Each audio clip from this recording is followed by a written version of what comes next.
Welcome and thank you for enrolling in our online course. In this initial lecture, you will be provided with a concise introduction to pacemaker battery technology. Let's begin with Ohm's law. Ohm's law is a critical element in understanding the relationship between device functionality and current flow. It states that the current through a conductor between 2 points is directly proportional to the voltage across the 2 points. By introducing the constant of proportionality, the resistance, one arrives at the usual mathematical equations that describe this relationship. I equals V over R. I is the current through the conductor in units of amperes. V is the voltage measured across the conductor in units of volts.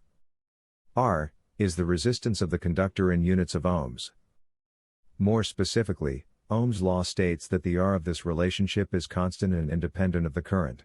Ohm's law can be expressed in three ways, as represented in the triangle. The line that divides the left and right sections indicates multiplication, and the divider between the top and bottom sections indicates division.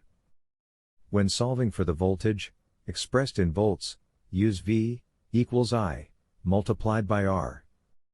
When solving for the current, expressed in amps, use the equation I equals V divided by R. When solving the resistance, expressed in ohms, use R equals V divided by I.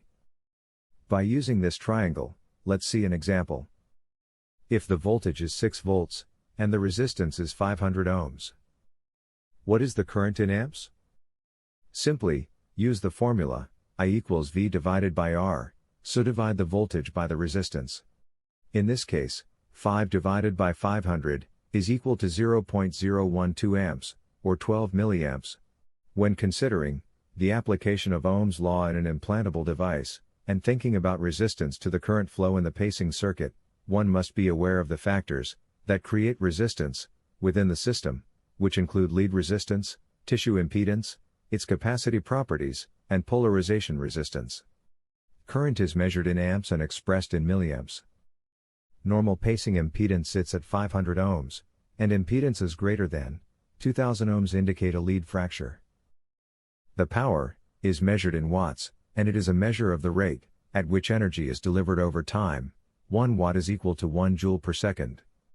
Power can be expressed in Ohm's law by rearranging its components.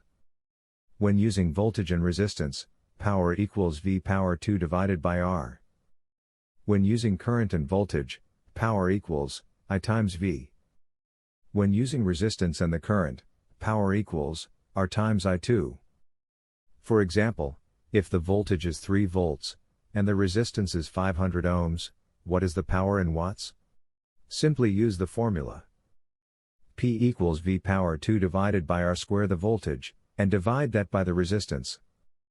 Say 3 volts, over 500 ohms is equal to 0.018 watts. Energy is measured in joules, and is formed by multiplying power by the time the power is delivered. E equals P times T. Energy is most frequently used as a way to measure the defibrillation output of ICDs, as in 40 joules of delivered energy, or in an external defibrillation of 200 joules. That's a brief overview of pacemaker battery technology. In the next video, we will be taking a closer look at the basic circuit components of the pacemaker battery. Don't forget to subscribe, like, share and click the bell icon for future updates.